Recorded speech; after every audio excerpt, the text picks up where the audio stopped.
Waouh, Castlevania Symphony of the Night, un de mes jeux préférés. C'est... Attends un peu, j'ai comme un mauvais pressentiment. Avec quoi tu vas nous lier le jeu cette fois? Kant, Delacroix, Verdi? Ou pire, Maître Gibbs? Je te préviens, pas question que j'endure 20 minutes d'analyse théorique encore une fois. Bah en fait, tu sais, c'est encore pire que tout ça. Mais un peu de mise en contexte d'abord. Est-ce que je t'avais déjà dit que dans mon expérience de gamer, j'avais fait l'impasse sur les consoles de 4ème génération? La Super NES et la Mega Drive? Waouh, t'as raté des jeux cultes? Justement, ce Castlevania Symphony of the Night, ce fut mon premier Castlevania.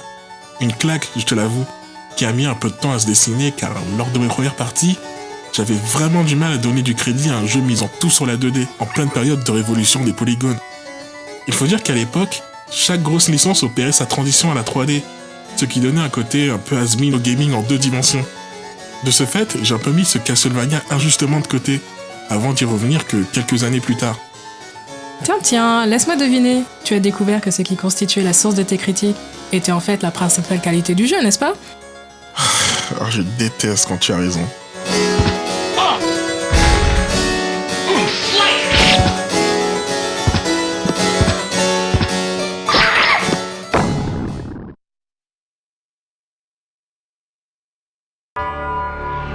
Le titre, Cohérence, est alors à prendre au premier degré, sois rassuré. Pour moi, Castlevania Symphony of the Night a été un des tout premiers chefs-d'œuvre de cohésion. Un jeu bloc, où tout a du sens, où tout semble provenir d'un univers unique. Rien que cette cinématique donne le ton à peine l'aventure débutée.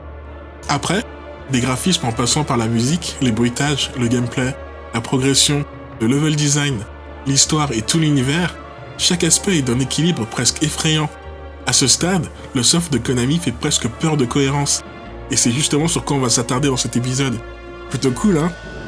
Attends, parle bien du même Castlevania Symphony of the Night? Car moi je connais au moins un élément du jeu qui est clairement pas au niveau des autres. Une certaine pile de secrets, si tu vois ce que je veux dire. Oui, bon ok, il y a peut-être un élément du lot qui se différencie de ses voisins. Mais on peut l'excuser. Et tu as raison, autant le mentionner. Et pour ça, j'ai bien peur qu'il faille revenir au début du jeu.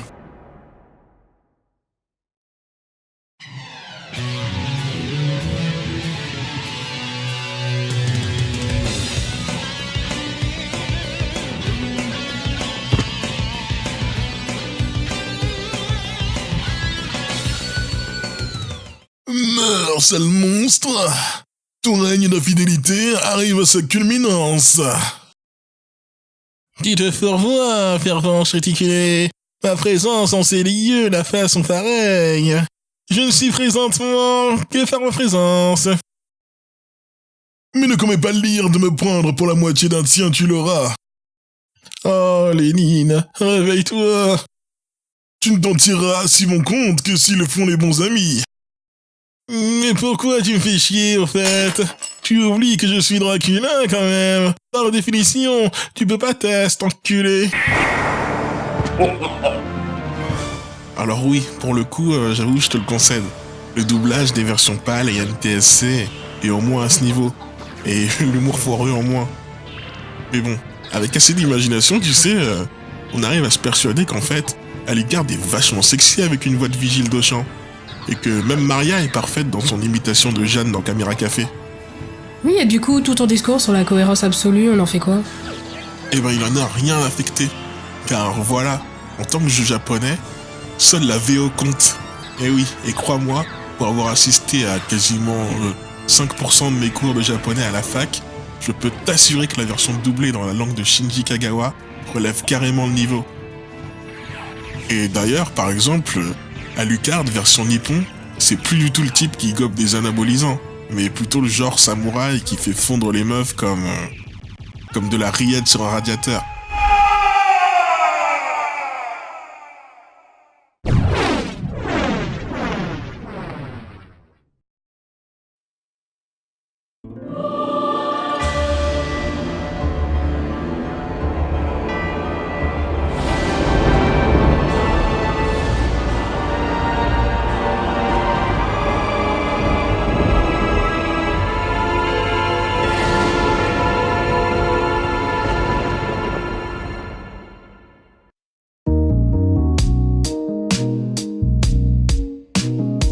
Dans son manifeste situationniste, traité de savoir-vivre à l'usage des jeunes générations, le philosophe et écrivain Raoul Vaneigem transcrivait « Il n'y a pas de plaisir qui ne soit à la recherche de sa cohérence ». Une déclaration allant dans le sens d'un discours faisant l'apologie de l'aventure poétique du quotidien et la libération des conditionnements dits de soumission. Dans les faits, j'ai envie de comparer cette doctrine à cette volonté première qui tente de rassembler tous les éléments fondateurs d'un fond et de sa forme au sein d'un ensemble cohérent et inamovible. Le plaisir que l'on prend en jouant devant le spectacle assez unique d'une prouesse visuelle, auditive et interactive. Du coup, on a presque envie de se demander si les sensations ont été les mêmes, si un seul élément se serait démarqué de la masse, si un déséquilibre frappant aurait privilégié le gameplay par exemple, au-dessus de la direction artistique. Cela semble évident que l'expérience en aurait été bouleversée, mais à quelle mesure ? Honnêtement, je pense pas qu'on puisse apporter des réponses à ces questions, mais le sujet reste pertinent. Quel que soit le jeu, on a toujours tendance à retirer un élément du lot. Une bande-son, des graphismes, des combats mémorables, une histoire. Rarement un ensemble est plébiscité. Enfin, je veux dire en tant qu'œuvre complète et cohérente. Là où, par exemple, tout se vaut, comme c'est le cas justement ici. Et c'est vraiment ce qui rend le jeu aussi fascinant et provoque tant de plaisir. D'ailleurs, à la fin du jeu, on ne sait même pas à quoi en retenir pour résumer l'expérience, si ce n'est cette incroyable, indéboulonnable et impitoyable cohérence.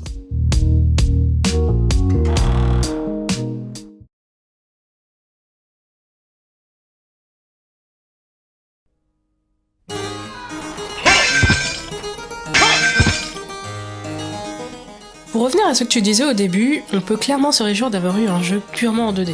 Surtout quand on voit ce qui est arrivé à Castlevania 64, sorti même pas 2 ans plus tard. N'empêche, je suis persuadé que ce choix a été motivé par des arguments artistiques plutôt que techniques. Quand on le regarde, Symphony of the Night ressemble presque à une énorme fresque vivante, une sculpture qui prend vie. Des inspirations gothiques déboulent sur une variété assez incroyable de décors et de fonds regorgeant de détails tantôt flippants, tantôt inexpliqués. Et tout cela n'est possible que grâce à la finesse des sprites et des éléments en 2 dimensions. Avec la 3D de l'époque, on se serait certainement retrouvé face à des environnements vides et cubiques, à des années-lumière de l'explosion de couleurs présentée dans cet épisode.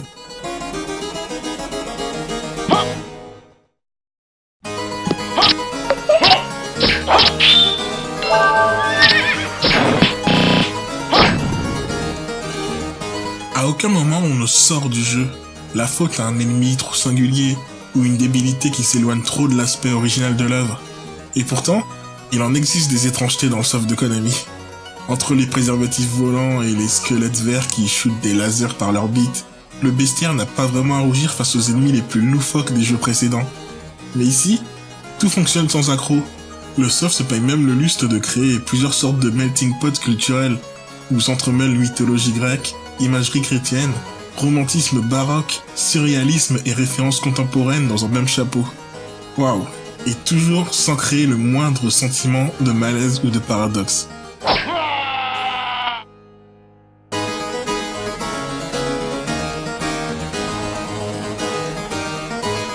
D'ailleurs, le jeu de Konami ne se contente pas d'utiliser la 2D pour ses avantages en matière de visuel. En jeu, tout est fluide, rapide, et je me souviens même de quelques effets, comme la transparence, qui étaient assez inédits pour l'époque. Oui, la cape d'Alucard laissait transparaître ce qui se passait derrière, tout comme les nuages qui filent à toute vitesse dans la nuit, ou la brume intense qui s'invitait parfois sur la tour extérieure du château. En fait, on compte tellement de références, de détails et d'anecdotes qu'il faudrait presque une vidéo dédiée pour tous les répertorier. Mais bon, c'est quelque chose qui peut se négocier si tu connais assez de masochistes intéressés. À toi de voir. Non merci, ça va.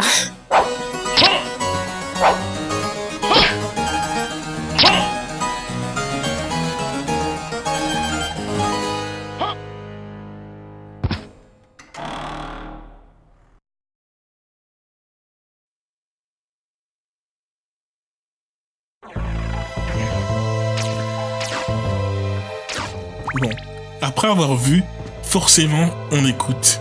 Et là, c'est même pas une question de composition, même si cette dernière pèse forcément dans la balance, mais plutôt une histoire de diversité.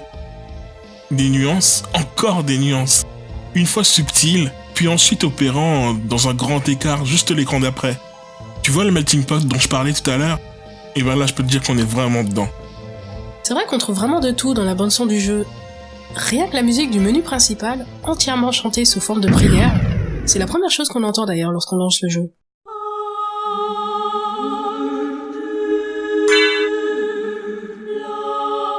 Et waouh, ça met directement dans l'ambiance.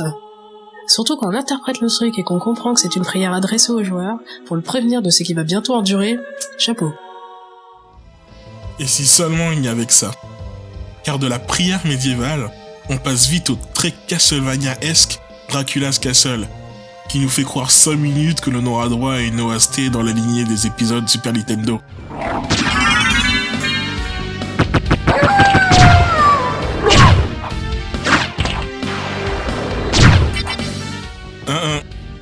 Car plus les niveaux passent, plus la bande-son prend de l'ampleur, du cachet.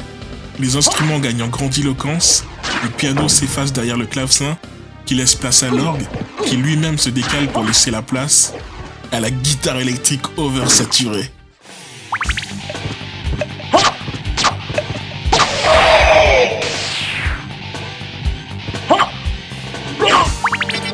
Ouais, c'est une explosion de style et de couleurs quand la fresque passe de visuel à auditive. Quand on abandonne le battement de cœur singulier et terrifiant qui régule l'Ecclesiastic Requiem of the Gods pour groover sur la basse dansante du très ibérique Wandering Ghost.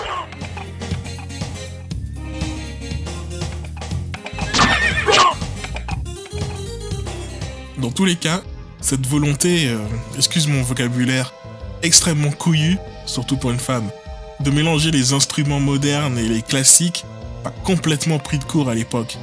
Surtout quand on considère que la musique du jeu est si évolutive, passant doucement vers des timbres et des rythmes sombres, une fois passé la moitié du jeu et le renversement du château.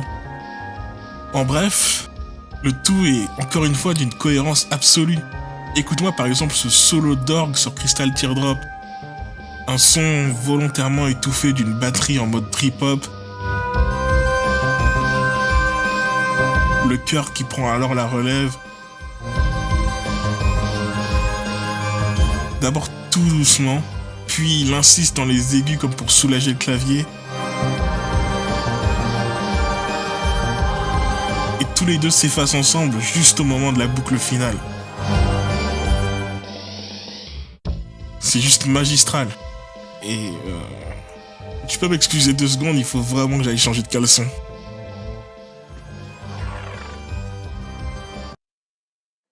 C'est bon? Ouais, c'est bon, on peut reprendre.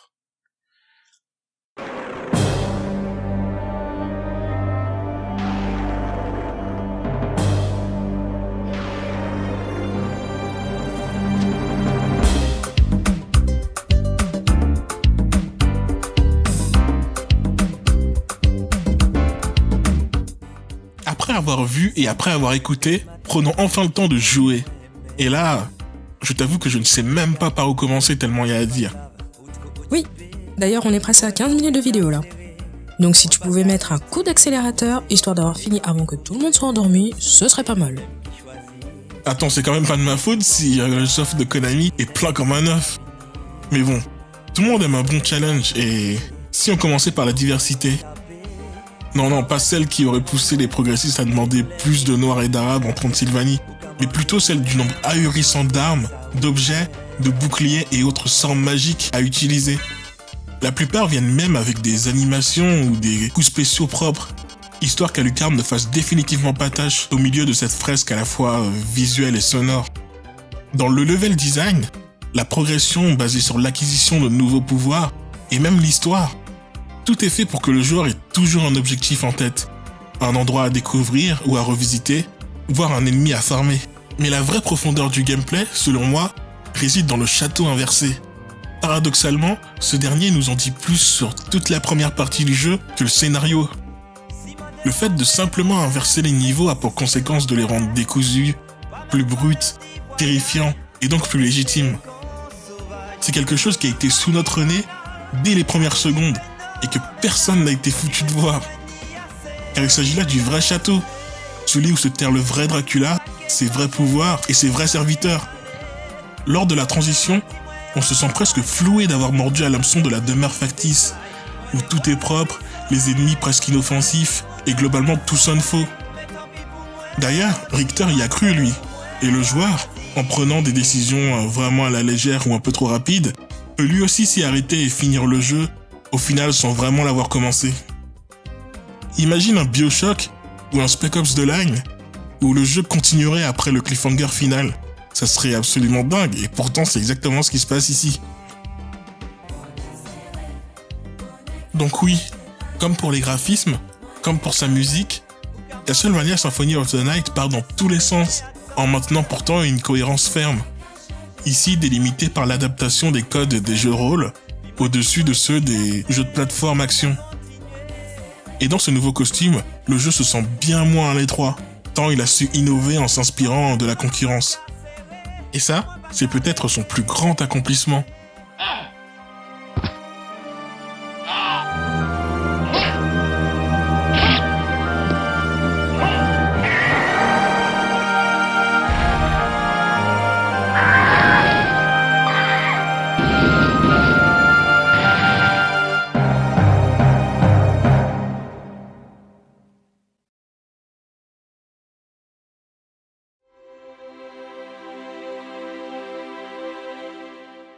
Déboussolé. Un sentiment partagé à la fois par Alucard et le joueur, après une poignée de minutes de jeu seulement. Déboussolé, les deux protagonistes le sont lorsqu'ils se découvrent, impitoyablement et littéralement. Un personnage dépouillé de ses compétences, de sa force et donc de sa supériorité, face à un investigateur jeté dans l'arène d'un univers passant de l'inoffensif au terrifiant en un seul écran, en une seule confrontation. Peu de joueurs sélectionneraient le premier accrochage avec la faucheuse comme un moment charnière dans l'évolution du récit et l'établissement de la jouabilité. Pourtant, l'intermède inopiné représente parfaitement l'idée générale de cohérence qui domine le soft de Konami. Du coup, quoi de mieux pour conclure ? Attends une minute, qu'est-ce que t'es en train de nous faire là ? Quoi ? Comment ça ? Tu crois que je te vois pas venir ? La petite mélodie, le ton solennel, le vocabulaire de dramaturgie grecque. T'essayes encore de faire des tonnes hein, pour conclure. Ok, et alors ? Alors t'es tout seul cette fois-ci. Jusqu'à preuve du contraire, tu n'auras pas le soutien inattendu du doubleur officiel d'Alucard pour sauver la mise. Même si c'était plutôt une bonne chose en fait. Ah ok, bah si ce n'est que ça, je pense pouvoir gérer. Merci quand même. Donc, où est-ce que j'en étais ? Ah oui.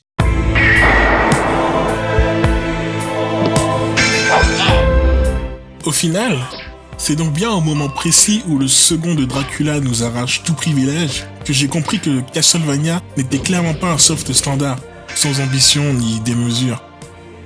Si l'épanouissement d'un héros représente l'évidence d'un récit initiatique, le soin obsessionnel apposé à la cohérence visuelle, sonore, scénaristique, artistique et vidéoludique amène le parcours d'Alucard vers des horizons bien trop peu effleurés dans l'histoire du jeu vidéo. Quand en plus on considère sa place dans l'évolution de la série, son contexte de sortie, sa légitimité et sa longévité comme œuvre d'influence, on se demande si The Castlevania Symphony of the Night n'est simplement pas une œuvre prophétique, un gourou hors d'atteinte leader d'une secte incompréhensible, où les adhérents, complètement obnubilés, adoptent un hédonisme des plus purs. Et ben vous savez quoi ? Moi, en tout cas, j'y crois. Au plaisir par la cohérence, à la diversité d'un monde tantôt farfelu, tantôt paralysant.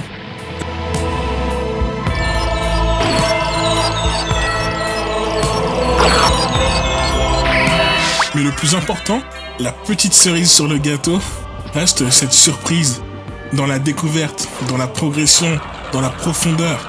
À l'heure où on se gave de teasers, de trailers, on se retrouve assez vite à tout savoir d'un jeu avant de même l'avoir essayé. L'inattendu, la révélation par la recherche, sont des concepts en voie de disparition. Et combien sont-ils aujourd'hui à pouvoir nous amener là où on ne s'attend pas ? Au bout d'une aventure pleine de cohérence. Personnellement, j'en connais au moins un.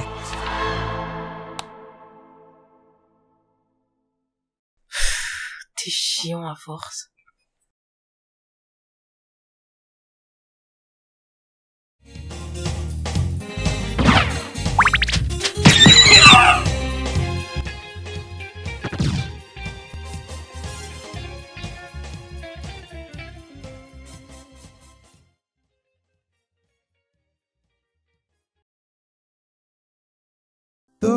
Those who are dead are not dead, they're just living.